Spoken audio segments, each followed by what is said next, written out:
जय जगन्नाथ दर्शक बंधु पूजा करने समय ठाकुर सम्मुखें दीप जलाइबा समय सबु बेले मन रखु तीनोटी दीप जलातु तीनोटी दीप प्रज्वलित कर प्रथमटी भल गाई घी दीपटे प्रज्वलित करेंगे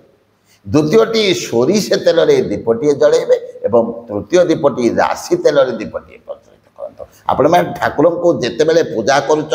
पूजा करने समय यही तीनोटी दीप प्रज्वलित करते कहीं ना अलग अलग दीपर अलग अलग महात्म्य रही अलग अलग फल प्राप्ति होता है। तेणु जदि आम भल घीरे दीपटे ठाकुर को देले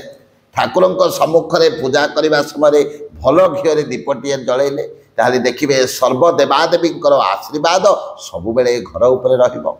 एवं सोरिष तेल जदि दीपटे प्रज्वलित कले देखिए घर मध्य को नकारात्मक शक्ति केबे प्रवेश करिबो नाही। वीर बजरंग बाली आशीर्वाद सर्वदेवादेवी आशीर्वाद घर उपरे रहिबो एवं राशि तेल जदि आम दीपटे प्रज्वलित कले देखिए घर मध्य को संकट विपत्ति केबे आसीबो नाही।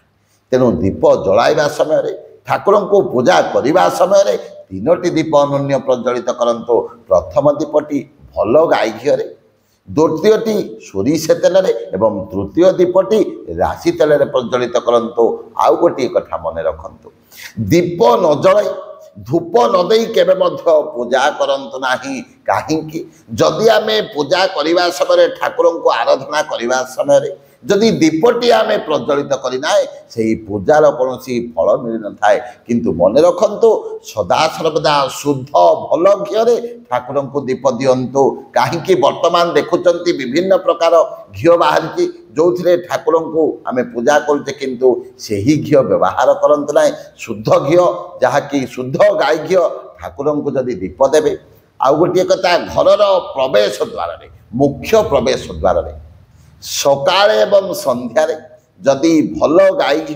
आम दीपटे प्रज्वलित करेंगे आम जदि प्रत्येक दिन दीपटे जलैबा माँ लक्ष्मी कृपा सदा सर्वदा घर उपरे रहिबो एवं घर मध्य को दरिद्रता केबे प्रवेश करिबो नाही घर मध्य अभाव अनाटन केबे देखा देबो नाही। तेणु एही कथाटी सदा सर्वदा पालन करंतु घर मुख्य प्रवेश द्वार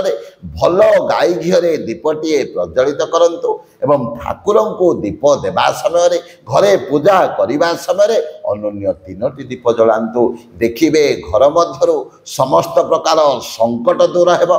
घर मध्य शांतिर वातावरण रहिबो